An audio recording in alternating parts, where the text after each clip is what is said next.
See,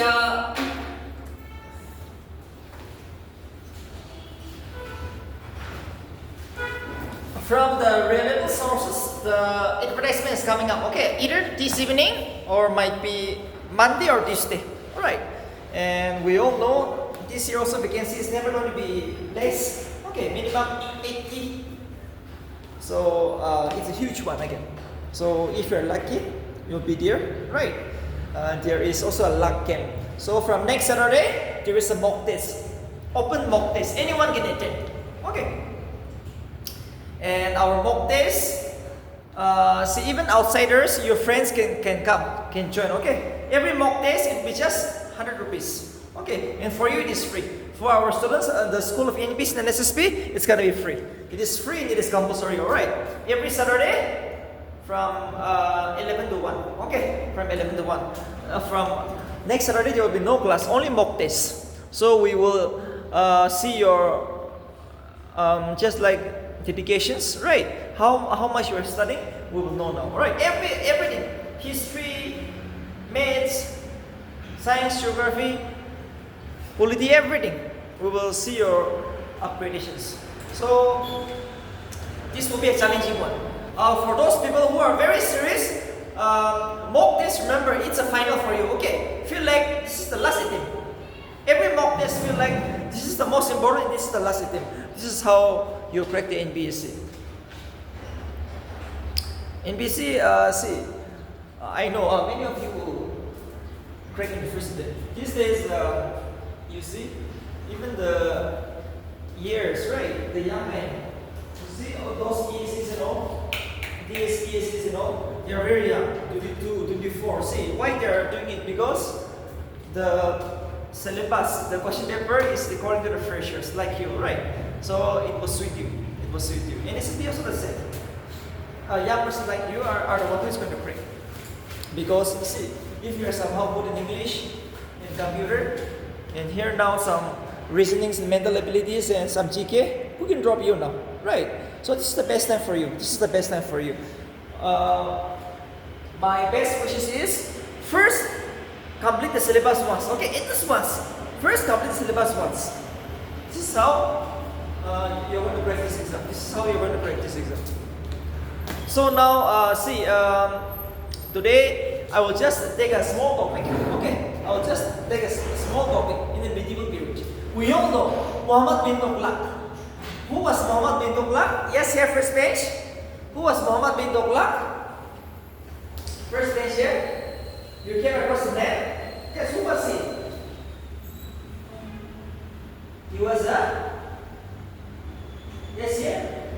Came across Muhammad bin Tughlaq. Yes. Now who was it? Yes. He was Delhi Sultan. One of the most controversial king of India, right? Muhammad bin Tughlaq was the most controversial king of the medieval India or all over India. Because of that reason, people protested. People protested, no, he's not a good king. So, he's a Muslim, right? So in India, the Hindus protested against him. That's the reason, during the reign of Muhammad bin Tughlaq, during the reign of Muhammad bin Tughlaq,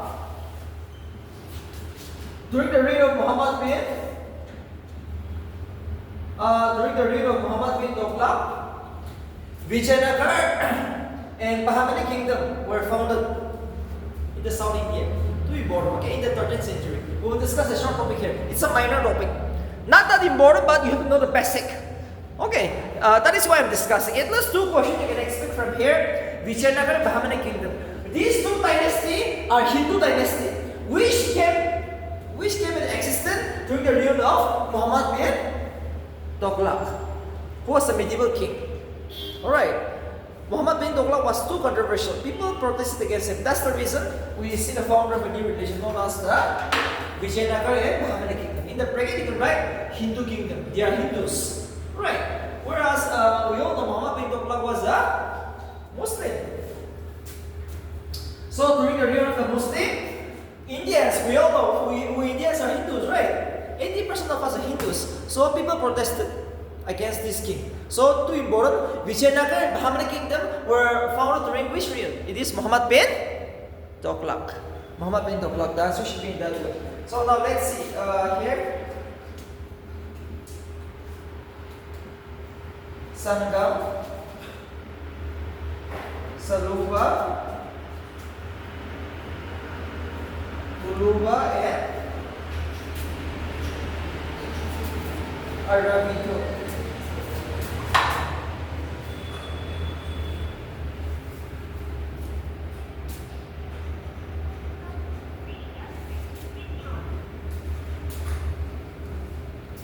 Sangam, Shaluba, Tuluba, Arabitu. These are the 4 or 5 small dynasties which ruled in the Vijayanagar kingdom in South India, especially in the present day Karnataka. This dynasty exists in the place called Karnataka state today. Alright, Sangam, second is Shaluba, third is Tuluba, fourth is Arabitu.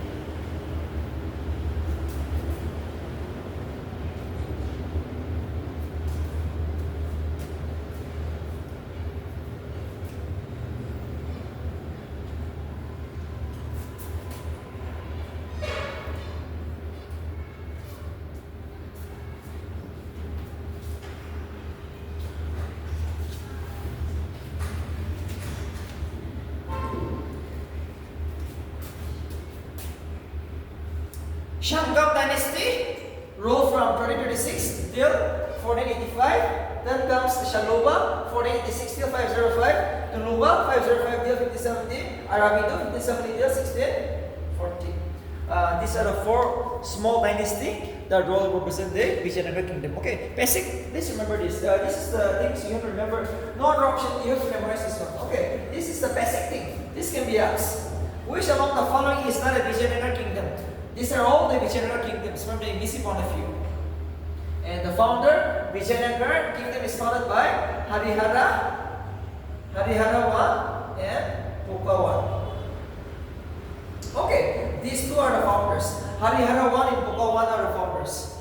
Harihara I and the Puka I are the founder of the Vijayanagar kingdom. Harihara I and the Puka I are the founder of the Vijayanagar kingdom. Any doubt? Yes? Harihara I and the Puka I are the founders of this Vijayanagar kingdom. And you can also say the founder of the Shaluba dynasty. Alright, Shaluba dynasty. So see, every dynasty I'm going to discuss a little bit. Okay, every dynasty I'm going to discuss a bit. So Vijayanagar kingdom was founded by Harihara and Puka I. So we will discuss the first topic.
Harihara and Puka I are the founder of the Shanga dynasty or the Vijayanagar kingdom. It is the first dynasty, alright, that rules over India, the Shanga dynasty.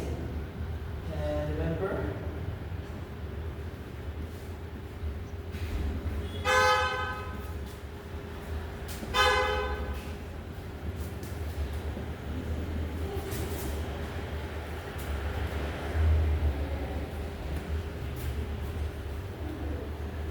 an Italian traveler. Two important. The next important king is Divrai I. Divrai I is the second important king of the Sangam dynasty. Why he is important? Why this king is important? Because of a visit. Niccolo di Conti from an Italian traveler came to the court of Divrai I. Two important. Okay, this is often asked. These travelers, Niccolo di Conti from Italy, he came to the court of Divrai I. And next will be his son Divrai II. Next will be his son Divrai II. Okay, the last king, who is known as the Gajapati Kara, which means the elephant hunter. This is a very important king in India. Why? Because of one reason. Gajapati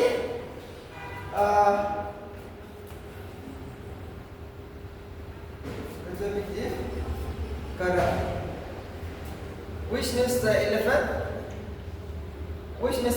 hunter. Okay, which means the elephant hunter. Gajapati Kara means the elephant hunter. He's the man who goes for elephant hunting, so known as Gajapati Kara, which means the elephant hunters. And this is the last. Why he's important? Because famous traveler Abdul Razak again. Abdul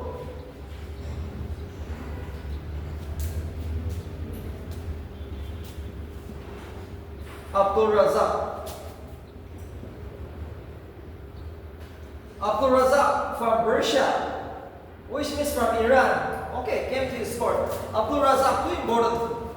Abdul Razak, the famous Persian traveler, came to the court of Divrai II, who is the last king of the Sangam dynasty.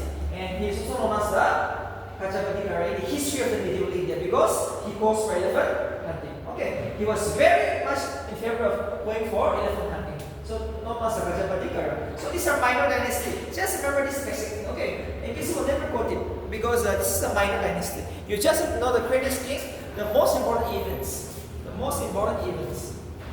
that this came across during his time.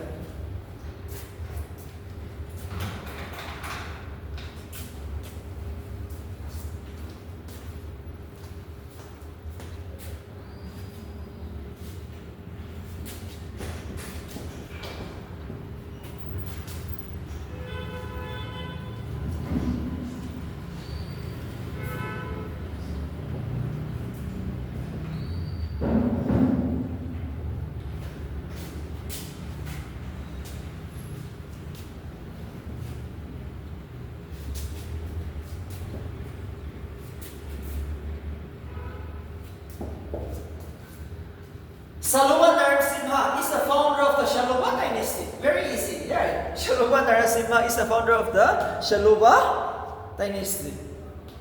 Shaluba Narasimha is the founder of the Shaluba dynasty.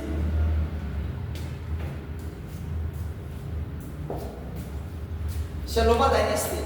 Shaluba Narasimha is the founder of the Shaluba dynasty.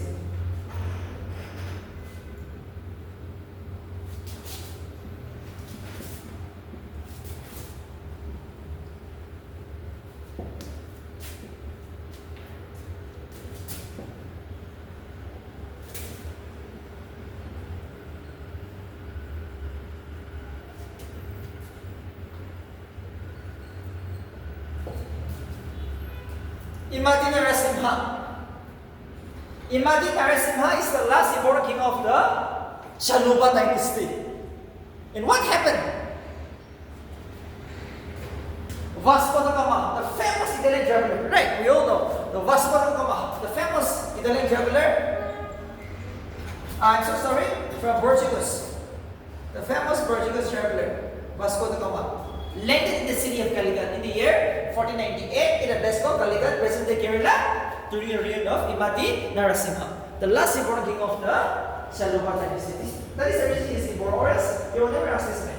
Okay, why Imadi Narasimha is going to be asked? Because of this reason. Vasco da Gama landed in the city of Calicut during the reign of Imadi Narasimha, and this is the reason why he is important. So he is the last important king. In 1498 is often asked the city of Calicut. 1498 in the city of Calicut is still important because it was in the year 1498 this the Portuguese traveler came to the court of Vijaynagar. After this, now the foreigners will come to India, and this is how the border period is going to be. You can look at from Monday, we'll decide all this. The coming of the foreigners. Why have the foreigners come to India? We will discuss on Monday. We will discuss everything in detail. So if in EC is extending it this 1 week, the exam will be lucky, right? Because you are freshers, it's very lucky for you. If they can extend for just 1 week, it's lucky for you. Because some of you will break. Okay, I'm telling you. Our main focus is next year, right? But some of you will even practice it. 100% sure. And if you follow my formula, how many hours I said? Now, this one is 8 hours. Here 2 hours, at home 6. 8 hours per day. Not more than that, not more than that. 6 hours at home, here 2 hours. And this is how we just cross 100. Okay, how to cross, how to reach 100? That is our commitment this year, right? So whether it's easy or hard, first is 100.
The Luba dynasty, 1505 till 1570. Okay, and it was Vijaynagar Bahmani who is the founder. Vijaynagar Bahmani is the founder of the Tuluba dynasty.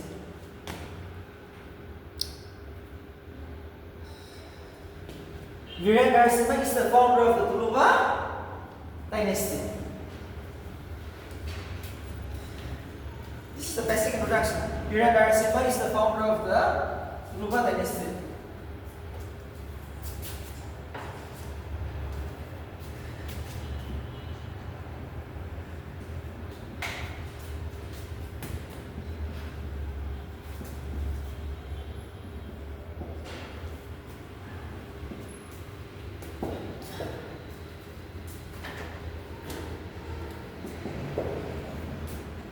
Krishna Tifrai is the greatest king of Tuluva as well as the greatest king of the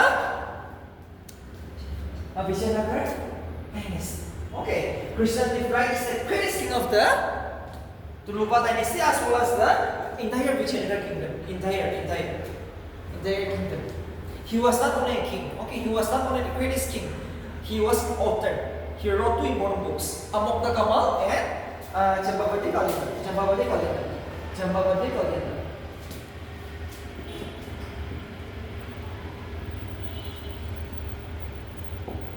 Jambavati Kalina, and the other is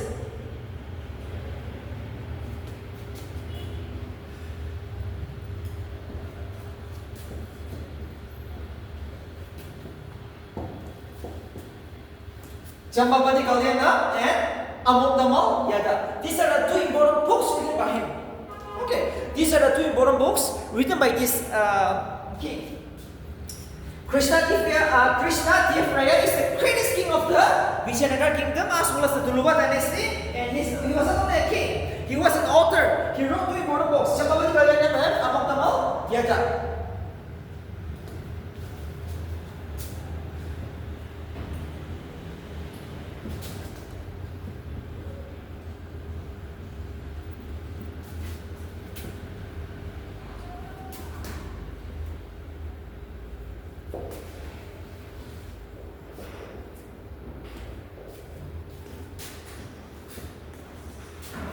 Tardi Barbosa, Domingo Bias.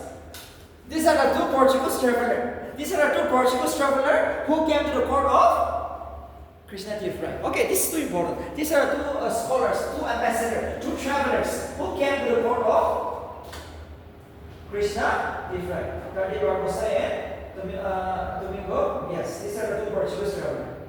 And the name written is, the two books written is Jambabali Kalyana and Amokdamal Yata. Amokdamal Yata. Amokdamal Yata.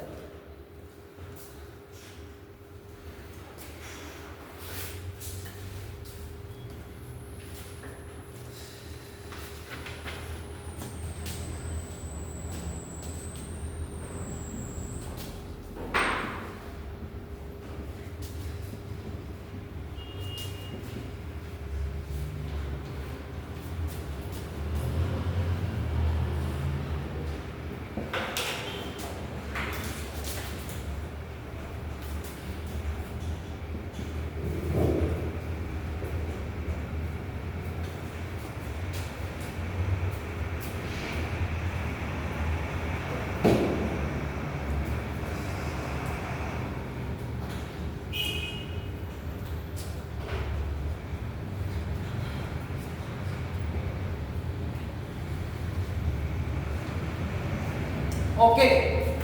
Not only a king, not only an author, he was a builder. He constructed two important temples. Vitalswami temple and Hazara Ram temple. Hazara Ram temple and Vitalswami temple. Hazara Ram temple and Vitalswami temple. These are the two temples which was constructed by this king. Alright. And remember, one more thing is 8 important points stay in the court of Krishna different, which is known as the Ashtikachas. Ashtakikachas. What is this Ashtikachas? Ashtikacha means 8 important points. Okay, who stay in the court of Krishna different? They will never ask the points name, so don't study that one. But just remember, what is Ashtikachas? It means 8 important points. Who stay in the court of Krishna different? That's all. Like Kalidasa, right? 9 chiefs. You can remember Kalidasa. Who stayed in the court of Chandragupta? Chandragupta. Yes, Chandragupta. So like that, he was also visited by 8 more poets, known as Ashtikachas. That is more important. Okay, this is the most important king. This will never go very deep because this is a minor dynasty. This is just a minor dynasty. So by now you came to know that Krishna Deva is the greatest king of the Vijaynagar kingdom. Vijaynagar kingdom.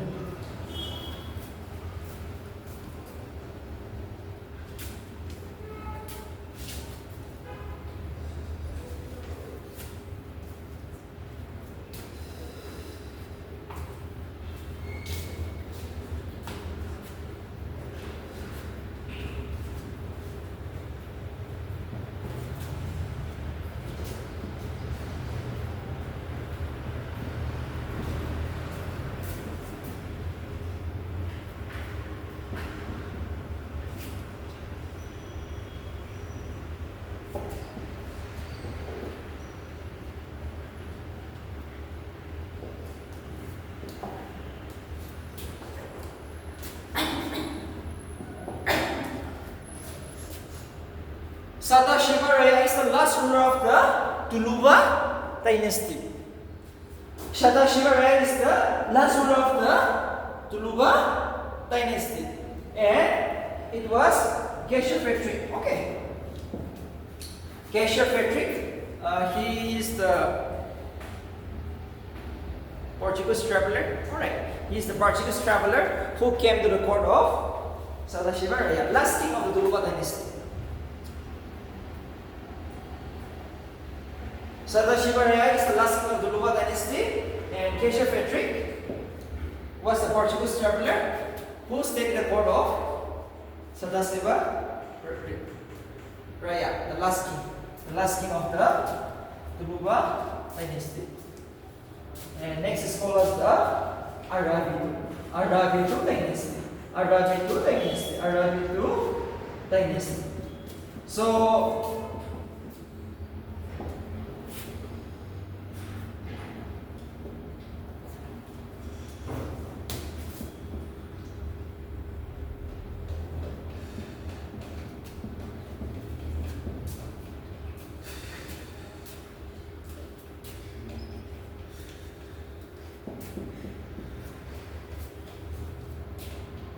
Thirumal. Thirumal is the founder of the Arabidu dynasty, and he founded this Arabidu, the last Vijaynagar kingdom, in the year 1570 AD. Alright, and Thirumal is the founder. Thirumal is the founder of the Arabidu dynasty.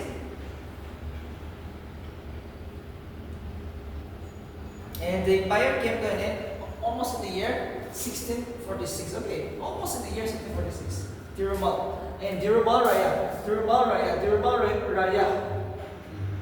Thirumal Raya. Thirumal Raya. Thirumal Raya is the founder of the Thirumal Raya is the founder of the Arabidu dynasty. 1570 founded till 1650.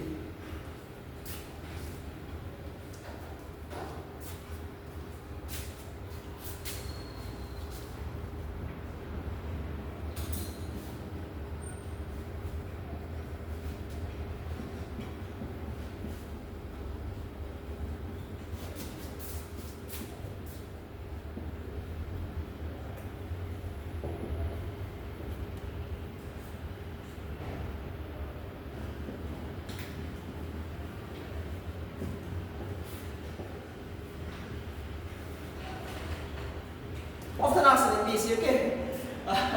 What is this Nayangar and Iyengar? Please write down in the bracket. Nayangar means the provincial administration, the state administration. Okay. Nayangar means the state administration. Iyengar means the village administration. This can be asked. This can be asked from the ABC point of view. Nayangar means the provincial administration. Iyengar means the village administration. During the Vijaynagar kingdom. During the Vijaynagar kingdom. Iyengar means the village administrations. Nayangar means the provincial administrations. So these are some of the topics you remember from the ABC point of view. The basic things. These are very basic. Please write one more point. It was the only empire in medieval India. It was the only empire in the medieval India which employed women in the state services. It was the only empire in the medieval India which employed women in the state society.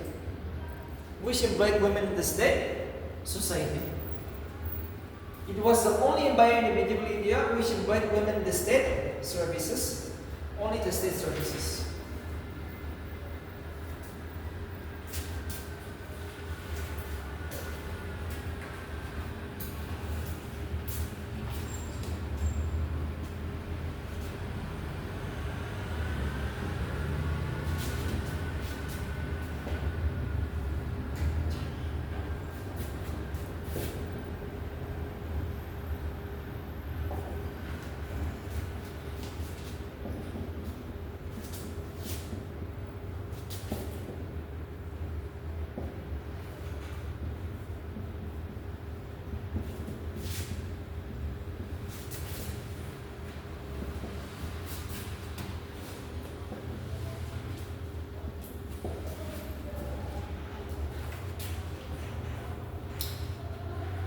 Pagodas or varahas means the gold coins, tar means the silver coin, chidal means the copper coin. Okay, these are some of the basic things you remember during the Vijayanagar kingdom.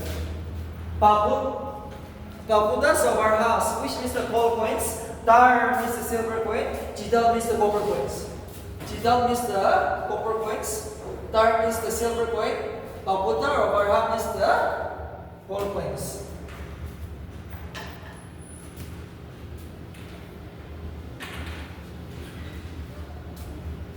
Tar means the silver, chidal means the copper, pagoda, varaha means the gold coins.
Okay, during the Vijaynagar kingdom, Mandala means the state, Natu means the district, Kram means the village.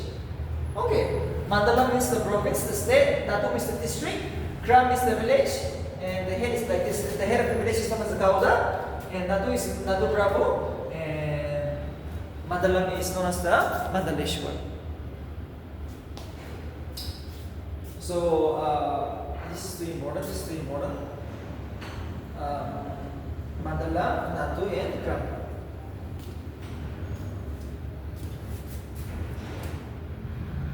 Mandala means the province, the state. Okay, Mandala means the province or state. And Natu means the district, Kram means the village.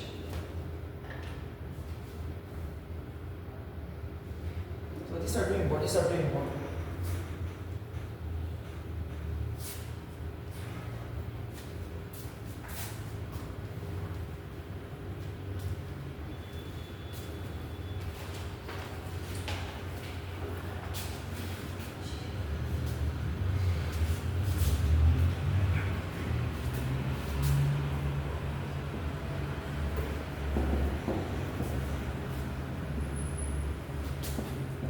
Okay, next is the same time, but the name is different. Bahmani kingdom. In the same area, in the place of Karnataka, it was Zafar Khan who founded the Bahmani kingdom. Okay, it was Zafar Khan who founded the Bahmani kingdom.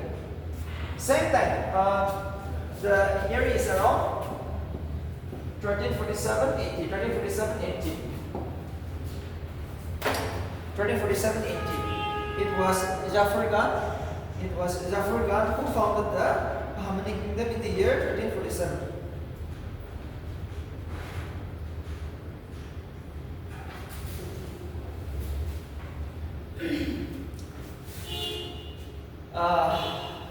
It was Zafar Khan who founded the Bahmani kingdom in the year 1347 against the rebel of Muhammad bin Tughlaq. Same thing again. People are against this thing, right? Muhammad bin Tughlaq. Because of that reason, people protested, the Hindus, especially the South India, against same place, Karnataka. It rose over present-day Karnataka. And it was founded during the reign of Muhammad bin Tughlaq. Muhammad bin Tughlaq, the Zafar Khan, Bahmani kingdom.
Okay, it is like this. It was Zafar Khan who founded the Bahmani kingdom. Firoz Shah was the greatest king. Okay, Firoz Shah was the greatest king of the Bahmani kingdom. Firoz Shah was the greatest king of the Bahmani kingdom, and unfortunately, their capital city was Golbakra, but Amit Shah Abdali, one of the king, transferred the capital city to Bidar. Same place again, Karnataka, but just change the area. The official capital city was Golbakra, but they have again transferred it to Bidar. Who transferred it? Amit Shah Wali. It was Amit Shah Wali who transferred the capital city to a place called Bidar. And remember, who was the greatest king? Who was the greatest king of the Vijayanagar kingdom? Krishnadev Raya. Okay, see.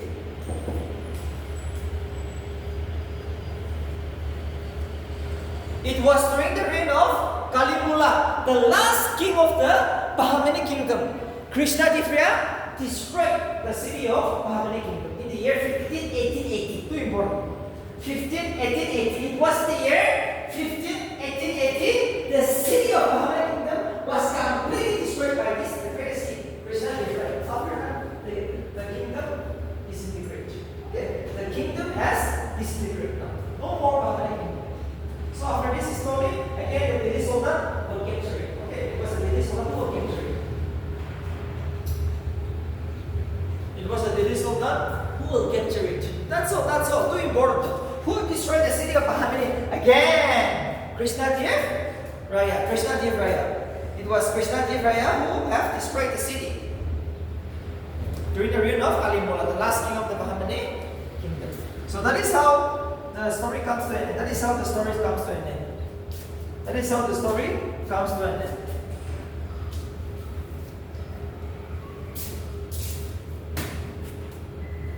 And remember, now once he attacked the city of Bahmani kingdom, the city is going to be destroyed, right? The Bahmani kingdom is going to be destroyed, and 5 small cities will come up. With the disintegration of Bahmani kingdom, small 5 cities going to come up. 5 dynasties. Imad Shahi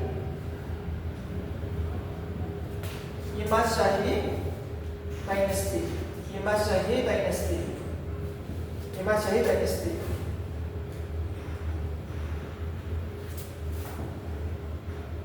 Emperor.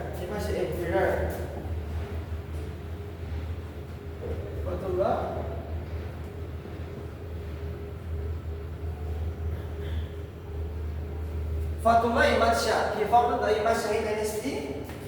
Next is Adil Shahi dynasty.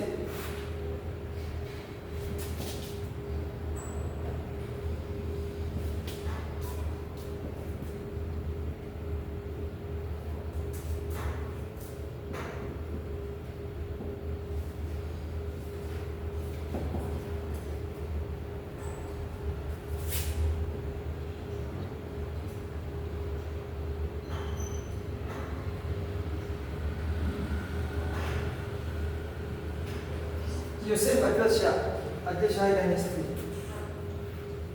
Next is Nizam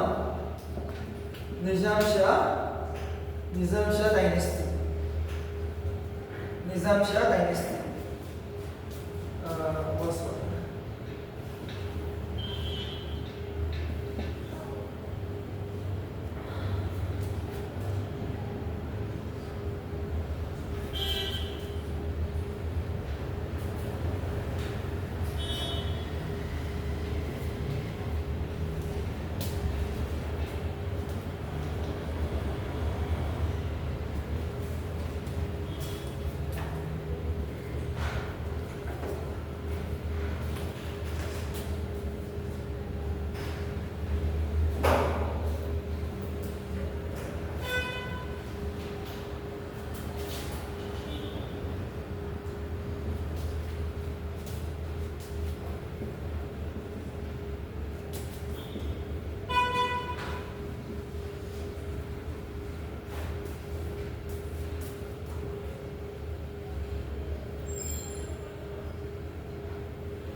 It is like this. After the decline of this dynasty, alright, after the decline of this dynasty, what happened is that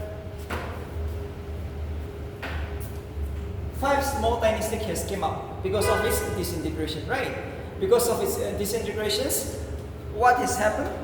The kingdom is disintegrated. Okay. It was recently defined to destroy the city, right? So what I mean is after this, small 5 dynasty came up with so many names, right? See? Imad Shahi dynasty, 1485, Emperor by who? Fatullah Imad Shah. Fatullah Imad Shah. Fatullah Imad Shah. These are the 5 dynasty. After this, the kingdom was captured by the Mughal dynasty, the Akbar's Humayun's right? After this, no more Bahmani kingdom. That's all. We'll take a short break, okay? And nextly, we will discuss just one topic today, the Marathas. Okay, the Marathas. So far, you like the topic? So far, you like the topic?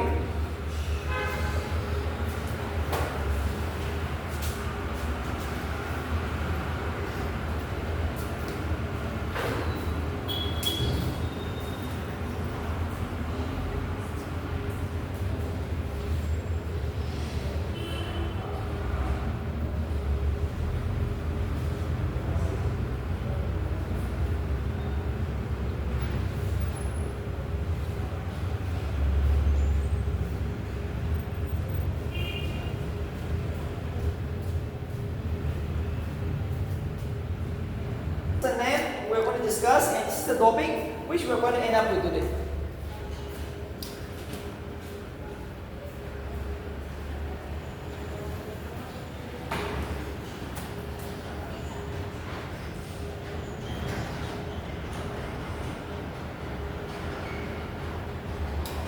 We are just going to discuss a topic known as Shivaji. A very small topic, but one of the most favorite topic of NBSC every year. Okay, it's a part of the medieval India. Shivaji is a king. He's an Indian who was born in Maharashtra. Remember? We all know Aurangzeb, the most aggressive and infamous king of India. Too aggressive, right? Aurangzeb was very harsh. He was a Muslim. He was against the Indians, the Hindus, especially the Hindus. And during this time, there comes a king known as Shivaji who will challenge Aurangzeb. Both of them will fight against each other. Okay, so Shivaji is an Indian. He was born in Maharashtra and he fight against the Mughals, Aurangzeb. Shivaji, the greatest exponent of the guerrilla warfare, who will kill in height in the forest. Okay, he's too powerful. Why? Because he will just come and attack. He will hide in the forest. So it was Shivaji, who was the greatest king. Okay, Shivaji was the greatest king. His father's name is known as Shivaji Bhonsle. Mother name is known as Jijabai. Guardian is known as Dadaji Kundadev. Guardian is known as Dadaji Kundadev.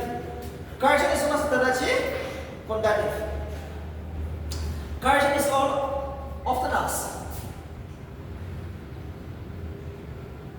Shiftary form. Okay. Shiftary form. Too important. Often asked in BC. Where was Shivaji born? Shivaji was born in an area known as Shiftary form. And Shiftary fort is in present day Maharashtra. Okay.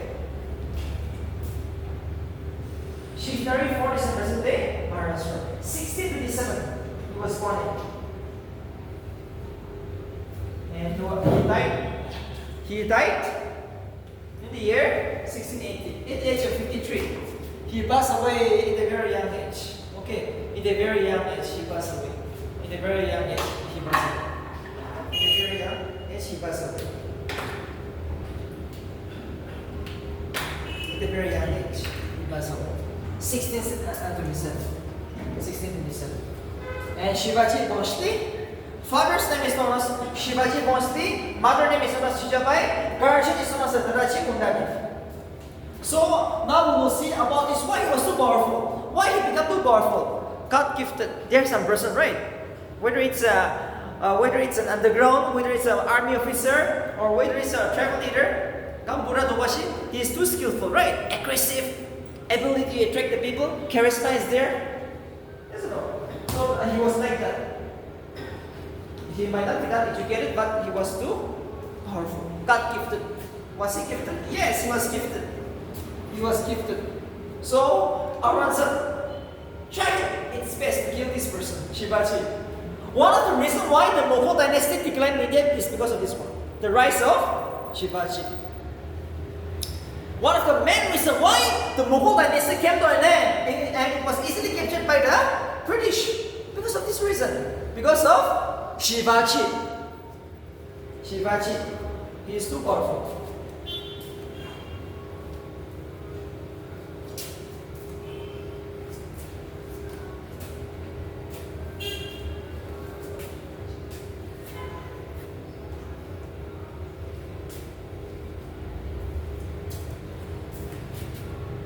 So now let's see this way down. Write the diagram. Shivaji was born in 1627 in a place called Shivneri Fort.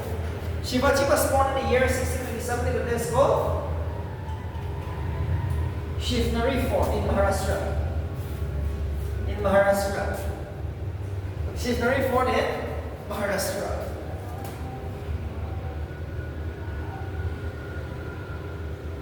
Okay, now we all know, after the death of his father, he was brought up by his guardian known as Dadaji Gundadev, right? Dadaji Gundadev. So remember, what happened is that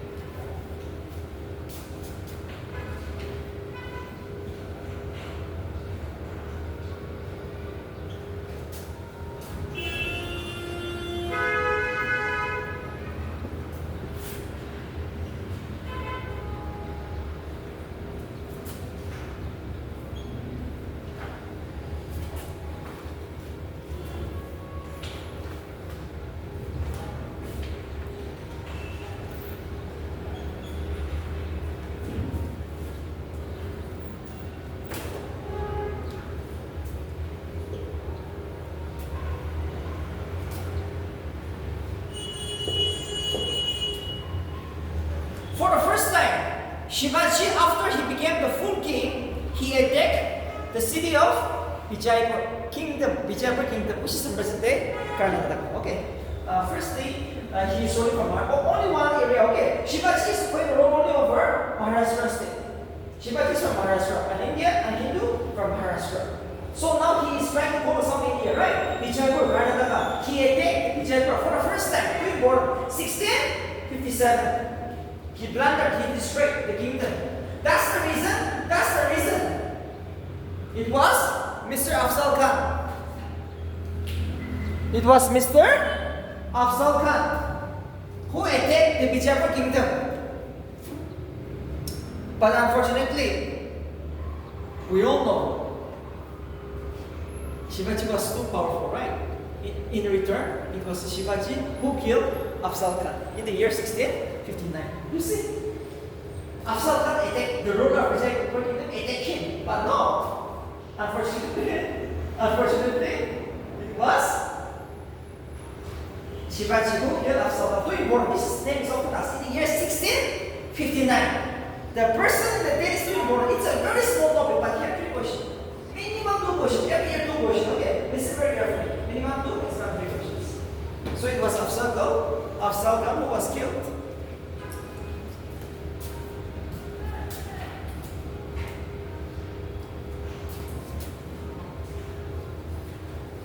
It was Afzal Khan who was killed in the year 1659.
It is like this.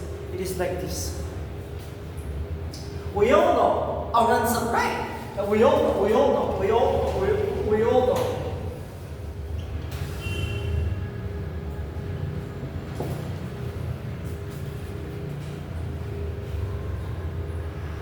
Aurangzeb was very much worried.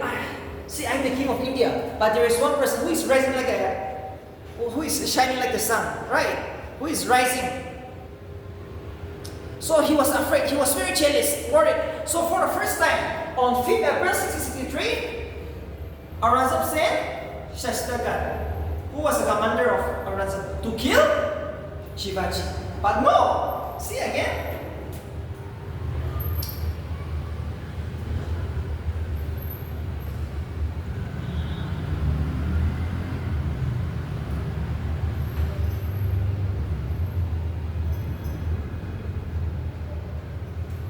It is like this.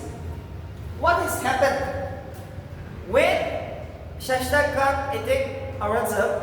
Okay, somehow Aurangzeb lost the battle. See, this was the city in Maharashtra. The city of Pune was captured by Shashtakan. The king of Pune was killed by the areas of Pune was captured by Shashtakan. But again, Shivaji retaliated. He took the revenge again. And what happened? He killed the son of Shashtakan. And again, injured Shashtakan. So Aurangzeb was very much worried. See, we all know it was on 1663, it was Shashtakan who was sent by Aurangzeb to kill Shivaji. Somehow Shivaji lost the war. In fact, he lost the city of Pune. But he never gave up. He attacked Shashtakan. So what happened? Firstly, he killed the son of Shashtakan. Secondly, he has wounded, injured Shashtakan. And what has happened? Again, on top of that, 1664, please write down, city of Surat. In the year 1664, Shivaji attacked Surat, which was one of the major port city, revenue port city of the Mughals, Aurangzeb. Right? Often asked, when did Shivaji attack Surat for the first time? 1664. One of the richest revenue state in the areas in present-day Gujarat. Surat. From Maharashtra to go to Gujarat is very easy. We all know, right? It's very easy. So what has happened? Yes, again trouble the Mughals, Aurangzeb. So Aurangzeb was very much worried. Now Aurangzeb will send his best general now. Since he has sent who has he sent? Shashtakan.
It is like this.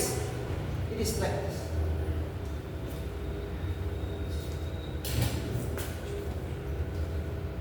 It is like this. We all know the city of Surat was plundered, destroyed by Shivaji. Shashtakan was also wounded, and he almost killed. He has already killed Afzal Khan. So now Aurangzeb, for the first time, is going to send a soldier of 150,000 to kill Shivaji. Jai Singh, his famous general, Chasing was it. Chasing. Chasing the commander of Aurangzeb was sent to important. For the first time, officially, Shivaji was defeated. For the first time, Shivaji was defeated. Too important. It was chasing who defeated Shivaji for the first time. That's the reason Shivaji has to sign a very humiliating, insulting treaty known as the Treaty of Purandar. On 11 June, too important. On 11 June 1665, too important. The Treaty of Purandar was signed between Jai Singh and Aurangzeb. Shivaji. Jai Singh and Shivaji. So let's see what is the treaty. What is the agreement of this? What is the treaty? Please write down. Shivaji agreed to give 23 of his cities, 23 of his forts to important. 23. Shivaji, now 23 of his cities, the forts were given to the Mongols. So humiliating, right? And rupees 4 lakh. Rupees 4 lakh as a war compensation was also given to the Mongols. Shivaji lost the war. So what does he do? He must give 23 of his cities, the forts, and 4 lakhs rupees as war compensation. That is on one hand. Okay. On the other hand,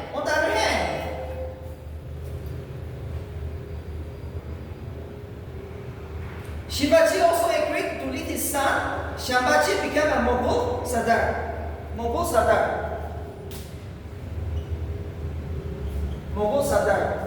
Shambhaji.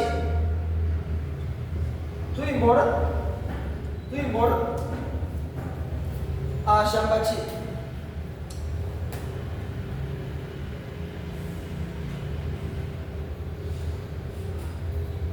See, on one hand, again, Shivaji also now he has a son known as Shambhaji. Shambhaji will become a Sardar of the Mughals. That means just like a servant, right? Just like a slave. Like that. His son also stayed in the court of the Mughals as a punishment. So this was the punishment he has got. His son will also become a Sardar of the Mughals. And his son name is Shambhaji. Okay, so this was the treaty. Okay, please write down. One more thing. See, for the first time in the year 1666, he has seen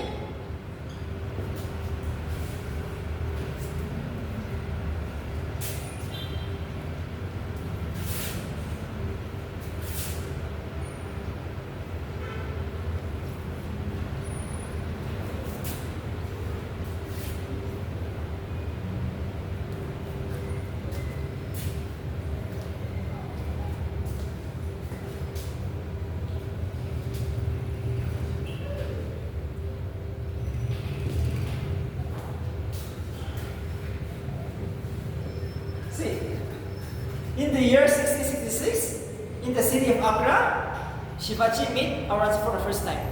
Aurangzeb invited Shivaji. Okay, for the first time. Aurangzeb insulted Shivaji. Shivaji resisted, so he was arrested. But by what means Shivaji ran out of the Mughal kingdom again? He was arrested. Right? Shivaji was arrested. But what has happened? Due to his exceptional qualities, skills and all, he was able to run away from the prison. And after that, he renewed his war for the first and second time. The city of Surat was plundered. Okay, he was captured again. In the year 1670, he renewed his force. He captured the city of Surat for the first time. Doing more than 1672 times. 1664, 1672 times he plundered the city of Surat of the Naks. First 1664, second 1670. 1674, Chhatrapati Shivaji. He has taken the name Chhatrapati Shivaji. This is too important. In the year 1674, he assumed the title Chhatrapati Shivaji, which means I am supreme, I am sovereign, absolute king of the Maratha kingdoms. What is the name of Chhatrapati Shivaji? I am supreme, I am the sole king, I am sovereign, I have the freedom. Okay, that means absolute ruler. freedom now. He has ruled the title. And unfortunately, in the year 6080, he passed away. 6080 is the best he passed away.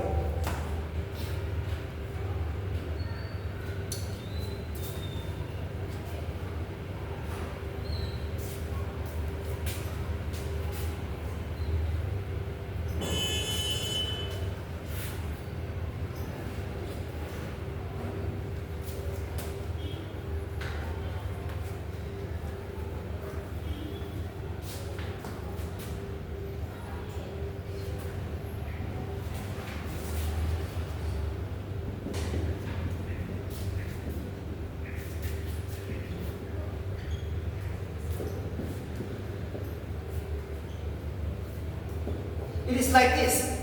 Shivaji, we all know Maharashtra. He divided, we all know. Even though he was the king, he cannot directly rule over all the areas, right? So he divided his kingdom into 3 states. Okay, under a viceroy. Viceroy is the head of every state. For him, every state is under the head of a viceroy. Okay, Shivaji is only 3 states. As you see, he's ruling over Maharashtra, right? 1 state, President Maharashtra. So only 3 states, provinces, under a title known as the viceroy. Viceroy is the head of the provinces.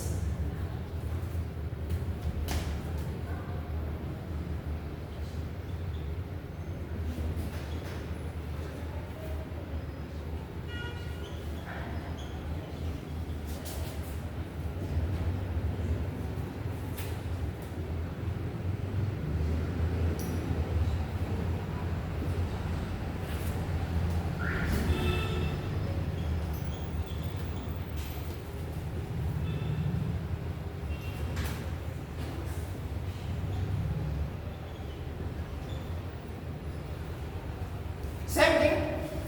Province, district, subdivision, village. Village means the crown, right? Village means the crown. And the head of the village was known as Patil. Often asked, who is Patil? Patil is the head of the village, the lowest unit. Subdivision is known as the Pargana, and Nagir was the head. And district is known as the branch. And head of the district is known as the foster. Okay. Yes, here. What was the role of the foster? In Mughal time, given these laws, use your answers. Question means yes, he is.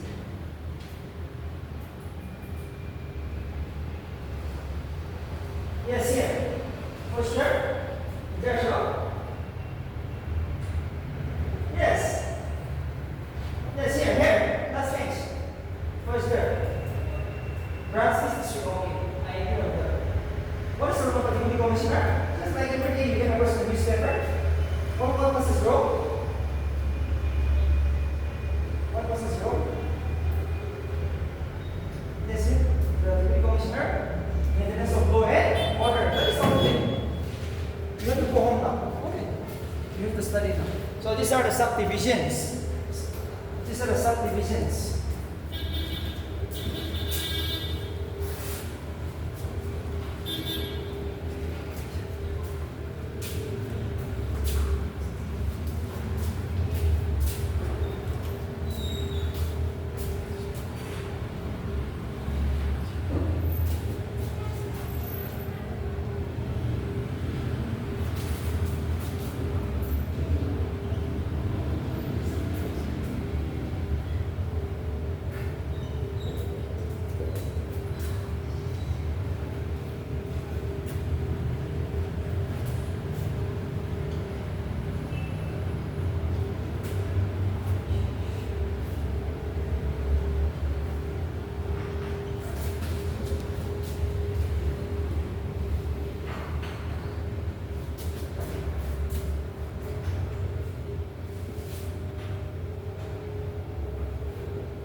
we all know you might be a king, right? But we all know you cannot work yourself. You need some advisors, right? You need some BAs and all. So he took the help of 8 ministers, 8 persons.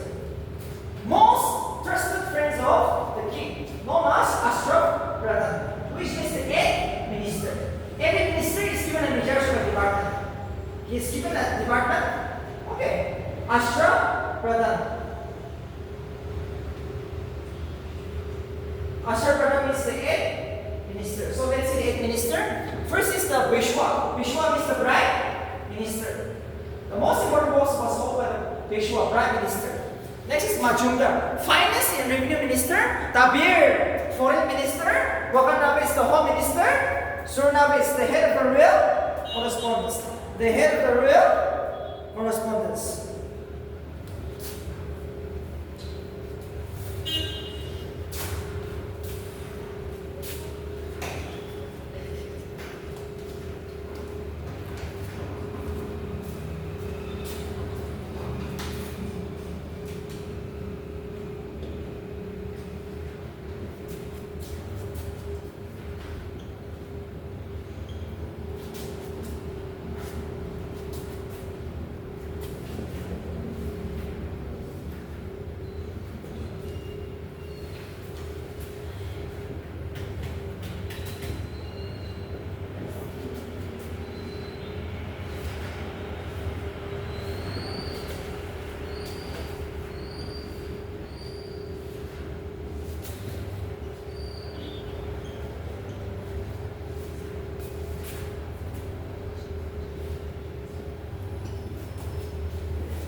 So these are 8 officers, Pandit Rao, Nyatesh, and Sari Nawal. These are the 8 officers, 8 ministers. Okay, every minister, these are the name of the minister in charge of the department. Okay, this is the minister, Nyatesh. And what was he in charge? Head of justice. Pandit Rao, who was he? Head of the religious affairs, the religious minister. Religious minister.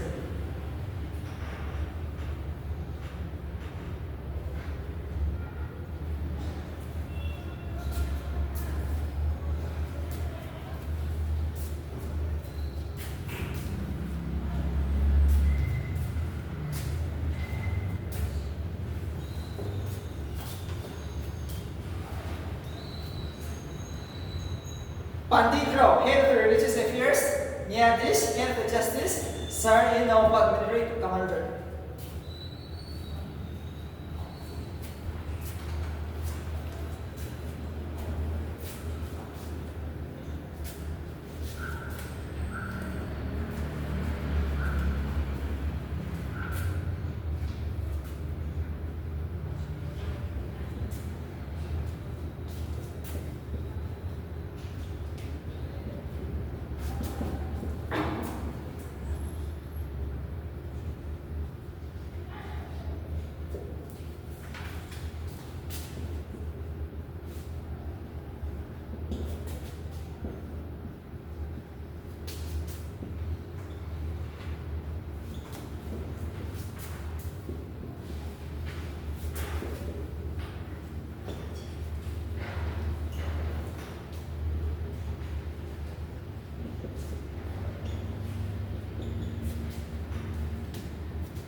One more example.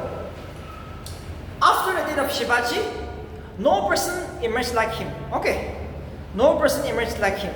Shivaji was known as a king, right? But his sons, his grandson were not powerful as him. So they have decided we cannot hold a title king. let's hold a title known as Principles of Confederacy. And what is this principle of confederacy? If you see in the dictionary, so many people come together, just like a alliance partner, right? Our family, let's come together and let's take a title known as Peshwa, not the Prime Minister. Sorry, not the king. King is too powerful. We cannot be the king, but let's take the title Peshwa. And next, under the name of the principle of confederacy, which means coming together, all the families together. So, during the time of Shahu was the grandson of Shivaji. This principle of confederacy was established. And firstly, Balaji Vishwanath became the first Peshwa, first prime minister under this title. Okay, do it one. During the reign of Shahu, let's not take the title of king, but let's change to principle of confederacy under the name Peshwa. So Balaji Vishwanath became the first Peshwa. Bajirao is the strongest Peshwa, the greatest Peshwa. Maratha dynasty reaches highest point. Maratha dynasty reaches highest point in the reign of Balaji Bajirao. Bajirao is the greatest Peshwa. Okay, the dynasty which is in it, Maratha dynasty reached the highest point in the reign of Bajirao. Who's going to reign for? Bajirao. And last is the weakest, the last Peshwa is the Bajirao. That's all. That's the end of today's topic. Okay. Bajirao is the weakest, the last Peshwa. After this, no more Marathas. The British has captured the money will discuss. Okay. All this will be captured by the British. Now we'll see the coming of the British. From this 1680, we'll see the coming of the British. So Monday we will discuss that. We have two more topics: baptism and Sufism. But I will not discuss that. Okay. Whatever I have given you the notes in the materials, right? You have the materials. Just like Jainism and Buddhism, in the medieval period, we have two religions. What are two religions? Yes? We have Bhakti movement. Okay. Bhakti and Sufi movement.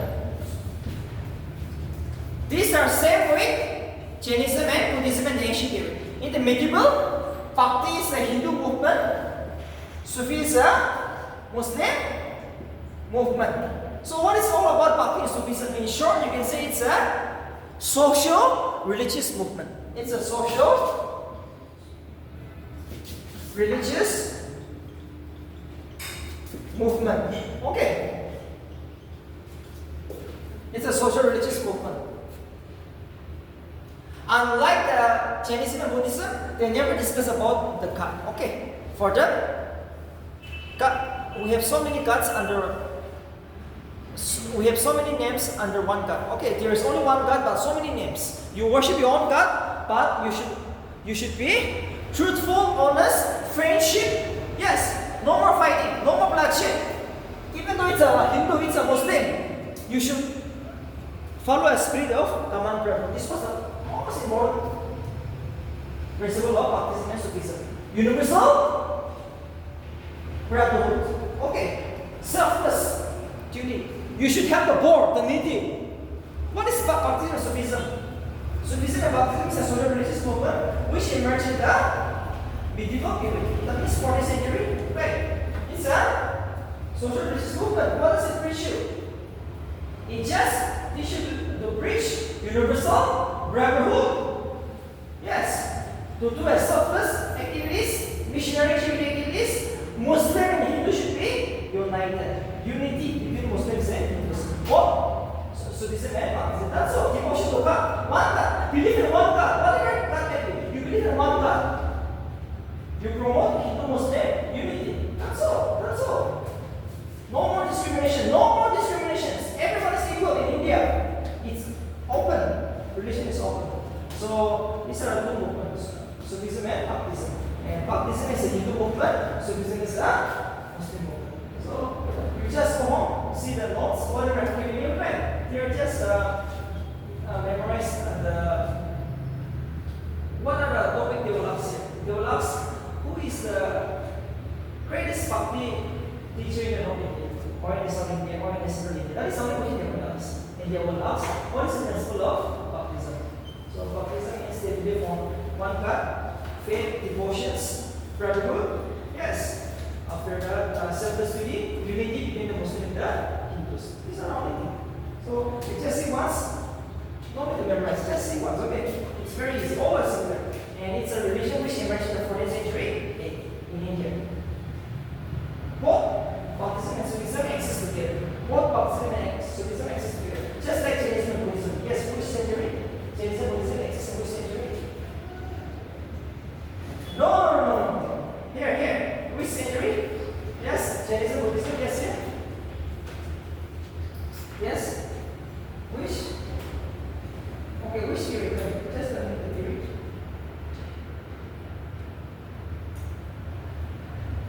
Yes, here it goes one more. Jainism, Buddhism. Ancient? Yes, it's a part of ancient. You got it the first time. Today? You are part of that way.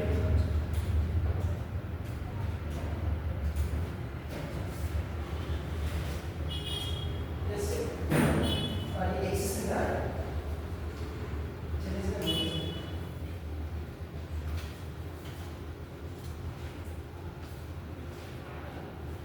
Six and three. Okay. Ancient India. In ancient India, we have two religions: Jainism and Buddhism. In the medieval, we have Baptism and Sufism. Today, I don't have time, and I don't think that is that important. Okay, but that is why I'm discussing. Bhakti is a movement in medieval India. It's a Hindu movement. Sufi is a Muslim movement in the 14th century. 80. It's a Muslim movement, but both of them preach universal brotherhood. See, I will just read the points once more. Principles of Bhakti. It rejected rituals and sacrifice. If you are a follower of Bhaktism, you will never go for sacrifice. Okay, no believe in mantras, no. You will not go for mantras, sacrifice, no more. Emphasize purity of heart and mind, humanism, devotion. Yes, your heart should be pure, right? Just like the Christians. You believe in one God, your heart should be pure. Devotion to God. Humanism. Humanism means you should love one another. Yes or no? Why should you kill against one another? You should love one another. No hatred, no partiality. Monotheistic in nature. See, believe in one God. Okay, whatever God it may be. Christians, Muslim, Allah, Jesus. Yes, Krishna, it's okay, but one God. Believe in one God. One more. An equalitarian movement. That means an equal society. Baptism preach you to be united and equal. Equal means what? No practice of any discriminations. Okay, everyone are equal in this world. No discrimination. Next is denounce caste system. Yes, it is against caste system. I am high caste, low caste. No, we're all one people in India, right? Why should we have two types of people? No. And they preach in local language. See, the baptism they preach in local language. So this is just like the Bible, Christianity. Christians also preach the same, right? Believe in one God. You should practice humanism, equality, monotheistic, no Rashtra, no sacrifice. No, believe in one God and promote unity and brotherhood. Humanism, that's all. Same thing. So that is the principle of Bhakti movement. And Sufism is just it. Sufism also see. The Sufi doctrine was based on union with God, which can be achieved through love, prayer, fast, and rituals. See, Sufism aims at the service of mankind through spiritual self-disciplines. Eager for Muslim unity, Hindu-Muslim unity, oppose orthodoxy, preach faith and devotion to God. That's all. What is Sufism? Sufism is a Muslim movement in the 14th century. What does it preach? Unity, universal brotherhood. Yes, Hindu-Muslim unity. And it also believe in union with God, devotion with God, union with God. Yes, we have to unite with God. That's all. That is all about Sufism. Okay, so these are the same thing. Very easy. Okay, this one is very easy. Yeah, this one mark you should get. Same thing. Principle is same. The thing is that they are different religion for religion, right?